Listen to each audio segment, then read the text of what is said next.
What's going on, everybody? Mike here with iSMELL, and yes, we are back at it with another video. Check it out. There has been a fair amount of dialogue as of recently surrounding the whole concept of fragrance addiction. Now, whether you're a content creator or even just a hobbyist, anybody who is tapped into this community for any fair amount of time, you are well aware that to some degree or another, fragrance addiction is a very real thing.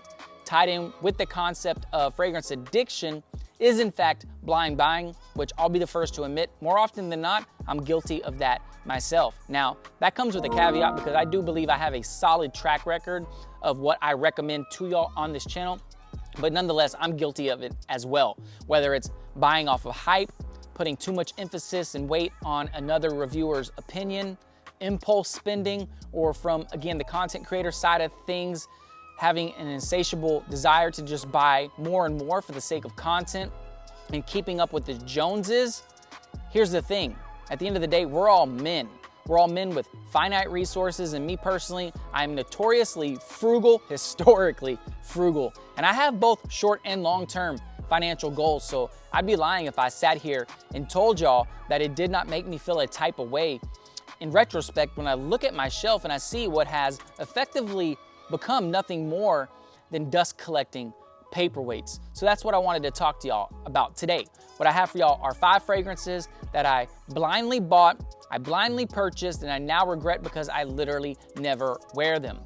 These are fragrances that I can confidently tell y'all today at this stage of my fragrance journey, I would recommend y'all not pick up. But I'm not here to waste too much of y'all's time, seeing as we have quite a bit of information to get through in this video. Let's go ahead and get into it.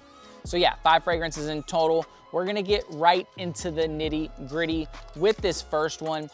This first one I did pick up very early on in my defense, so I did not even know what I liked, and I'm a bit ashamed to admit that I picked this one up based off of Jeremy Fragrance's constant reviews of it.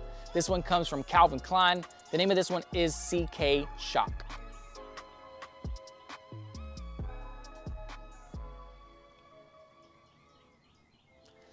Yo, so the fact that you could buy literally a gallon of it for $20, that was another reason. This is a 6.7 ounce bottle that literally just is reserved to the back of my shelf, taking up space. This one was heralded as one of the best entry-level tobacco fragrances on the market. Now, does it smell bad? No, but what I can tell you is that the reaction I had when I smelled Dolce & Gabbana, the 1 EDP for the first time, versus the reaction I had with this one, vastly different. Yeah, it smells really good, you guys. It smells really good. Yeah, okay. Yeah, it smells really good. I can see why people like this one. So yeah, I would just recommend y'all pick up Dolce & Gabbana, the 1 EDP, just spend the extra bread. Now, I did not know how the game was played back then. At this point, I'm almost certain Jeremy Fragrances was just hyping this one up on every single video because he had an affiliate code and was making money off that. I'm not gonna knock the hustle, but again, it is important that we're honest with the viewers and our subscribers. There are better tobacco fragrances out there. He was comparing it a lot to La Nuit de l'Homme, which is quite offensive. Just because it has cardamom in it and it's a bit aromatic does not mean it smells like La Nuit de l'Homme. Not even on the same stratosphere, you guys. So I would pick up Dolce & Gabbana, the 1 EDP, La Nuit de l'Homme. Both of those fragrances are better by far than CK Shock. Also with CK Shock, there's something generically syrupy sweet, almost like a energy drink, very juvenile type of sweetness. It's the type of fragrance that I would recommend a 14-year-old in junior high to wear, not an established man in his 30s. So it's for all those reasons that I would recommend you not pick up. It's a fragrance that I blindly bought that I now regret.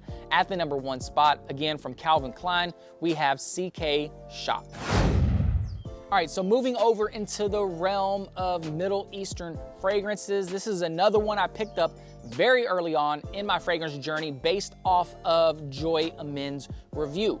But it's no fault to him. I'm never gonna blame another man for how I spend my money. But again, at that point in the journey, we don't know what we like, so we are leaning very heavily upon what other people say.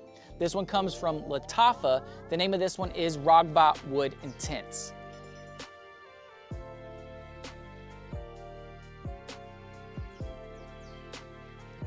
All right, so what I expected with Rock by Wood Intense was a warm, woody vanilla in a similar vein as Mason Margiela's By the Fireplace. It does have a good atomizer, I will admit.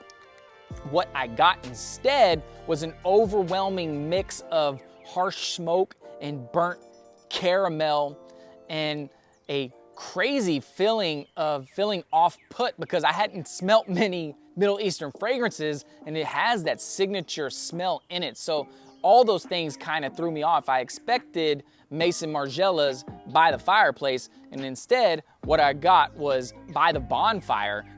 So in this fragrance's defense, it does have eternal longevity, beast mode projection, but here's the thing, if you're not gonna fully enjoy the wearing experience, what's the point? Also, I've had people in my sphere of influence come over, smell things on my shelf, and they really enjoyed the fragrance.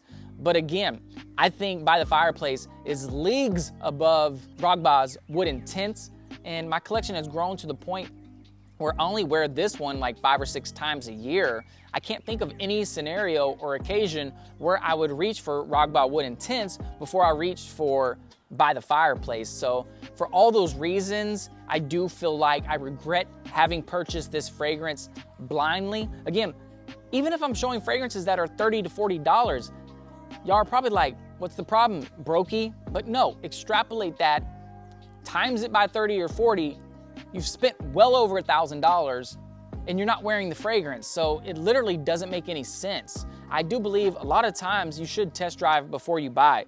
But again, it's just another reason why I regret purchasing some of these fragrances, especially Middle Easterns. This one is not one that I recommend. I think you can avoid it. If you see it at the rack store, I recommend not picking it up.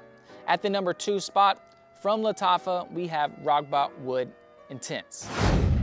All right, so although too many people don't talk about this fragrance right now, trust me when I say 2 or 3 years ago, this one was riding an insane amount of hype, and ultimately I did succumb to the hype. This one is from Bulgari. The name of it is Aqua Atlantique.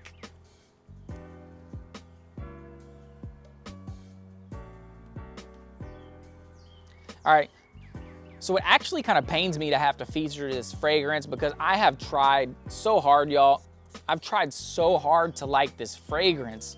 Now, I purchased this one on the resale market, so it's quite possible that whoever sold it to me didn't properly store it, but when I wear it, there's a particular accord in this fragrance that I find extremely off-putting to the point where it almost makes me want to believe that something in the fragrance itself went rancid. This is a discontinued fragrance, so I'll explain a little bit what this smells like. Kind of imagine Dylan Blue meets a fusion of Dolce & Gabbana Light Blue Eau Intense. That's the general overview of what this fragrance smells like, but again, there is just something in it on my skin that makes my stomach curl. Also, this fragrance was hyped as an internal longevity beast mode fragrance, and I have, generally average skin chemistry. Fragrances don't scream off of me, but they don't just dissipate right away. And this fragrance, by no stretch of the imagination, has even good longevity on my skin. So, you pick up a fragrance, it doesn't smell like you wanted it to, something in it smells off-putting, it doesn't have the longevity that you hoped it would have. For all those reasons, yeah, you're gonna kind of regret the blindly purchasing this fragrance. It's the type of fragrance that when I wear it, and I do try to wear it and enjoy it, but it's the type of fragrance that when I put it on, 15 to 20 minutes later, I wish I would have wore something else. 9 times out of 10, I would rather wear Dylan Blue and or Light Blue Eau Intense before reaching for Aqua Atlantique. I wouldn't go as far to say that this one is a scrubber, but it just something doesn't work in the scent profile for me. So for all those reasons and more, I would confidently say at least test drive before you buy. Now it is discontinued. I saw a bottle for $175 on the resale market. I would never in good conscience sell it for that much, but that goes into the whole fragrance addiction thing. At this point, I'm not ready to let it go quite yet. I'm hoping my nose evolves and, I come around to the fragrance, but at this point in time, I would recommend not picking it up or at the very least, test driving before you buy. At the number 3 spot, again from Bulgari, we have Aqua Atlantique. All right, so circling back to Middle Eastern fragrances, which I could do a whole video on in and of itself. I do believe a good portion of Middle Eastern fragrances, they're a waste of money. I think you should spend the extra bread and get the actual fragrance that it means to emulate. I don't hate all Middle Easterns, but I do believe that for a good portion of them, about 85% of them, they are a waste of money, and that's what this one essentially was. This one comes from Armaf. The name of it is Armaf Craze.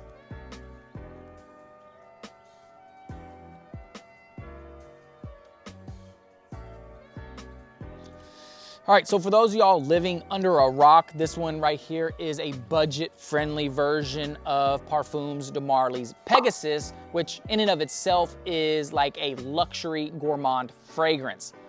Now, in the spirit of all transparency, does it smell like Armaf Pegasus? Yeah, it does. But the problem with this fragrance, Armaf fragrances, yeah, and a lot of Middle Eastern fragrances in general, is they are extremely off-putting within the first 20 minutes, and this one it's super screechy, nowhere near on the quality level as Pegasus, and it's sickeningly sweet to the point where I remember the first time I wore this fragrance, it was actually headache-inducing, and I would quite literally prefer to wear no fragrance at all than to wear something that's gonna give me a headache and everybody else around me a headache as well. I don't see the point at this stage in my fragrance journey when I have 50 other fragrances that I could wear for cold weather that I'm gonna enjoy the whole wearing experience. It loses, a bit of prestige, honestly, when you have to wait an hour before you can enjoy the fragrance. It smells very synthetic. It smells a little bit off-putting with the cumin and very metallic, y'all. But I mean, once it dries down, it does take shape and starts to smell like Pegasus, but for the most part, I can't think of any scenario where I would want to wear this fragrance. At the end of the day, the dent doesn't lie.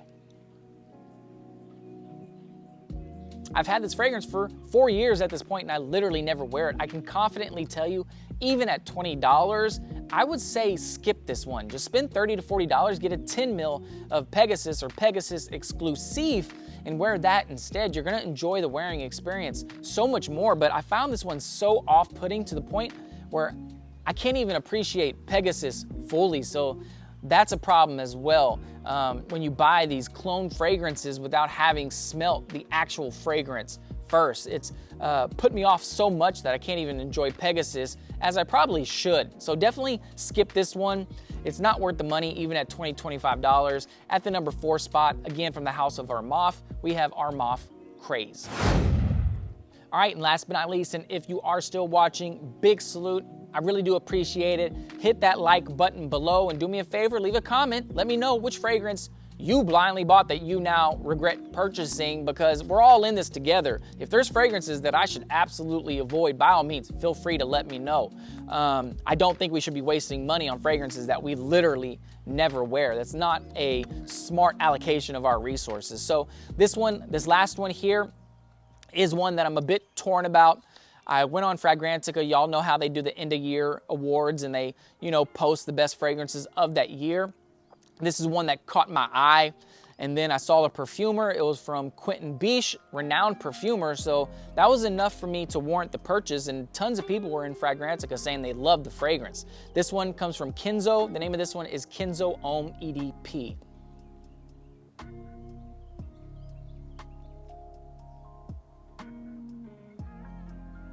So don't get me wrong, y'all. This is a unique marine woody fragrance by a renowned perfumer, but it also has great longevity. But there's just something in it, as much as I've tried to enjoy it, there's just something in it that doesn't work for me personally. Now, take what I say with a grain of salt. Just like I said, don't pick up something just because a reviewer told you to, and don't not pick up something just because a reviewer told you not to. I would recommend test driving before you buy this one. It does have great longevity and it does smell unique, but there's just something that doesn't work for me off of my skin. I purchased it for summers in Texas and it's way too dense for summers in Texas. I kind of regret purchasing the EDP. I wish I would have just got the EDT Intense, the fresher version. And again, right along the lines of fragrance addiction, it's a fragrance that I should probably sell, but I'm holding on to it because it is an artistic piece. I will admit that, but at the same time, I don't want stuff in my collection that's just gonna collect dust. I don't want stuff taking up space where I could have great fragrances that I actually love. But at this point, I am keeping it in my collection because I hope my tastes change. And if my taste involves change, I'll, come back, circle back and let y'all know that I was wrong. But in this case, I think it's a fragrance that you could probably do without. There are better fragrances out there at the price point. I think this one's like 50 to 60 bucks. I could be wrong. Y'all let me know if I'm wrong. But again, this is a fragrance I would recommend that you at least test drive before you buy. I do regret having purchased it because I literally never wear it. At the number 5 spot today, last but not least, or it is least, however you interpret it to be, again, from the house of Kenzo, we have Kenzo Homme EDP. All right, you guys, that's pretty much a wrap for me. Those are 5 fragrances that I blindly bought that I do regret having purchased because I literally never wear them. I really appreciate you checking out the video. More appreciative if you watched until the end. For those of y'all that are familiar with this channel, I do giveaways almost every single video. I'll do a giveaway in this video as well. Let me know which fragrance you want to check out. I'll send you a free 5 milliliter decant just to show my appreciation for watching the full video. Believe me, test drive before you buy it. Me sending you one of these decants may save you a few bucks, which that's always a great thing. Listen, I can't sit here and say I have a ton of content coming down the pipe, but what I do promise y'all is that every single time I upload, you are going to be getting honest, authentic, and unbiased opinions. In the year of 2025, that has to count for something. Until next time, you guys. See y'all soon. All right?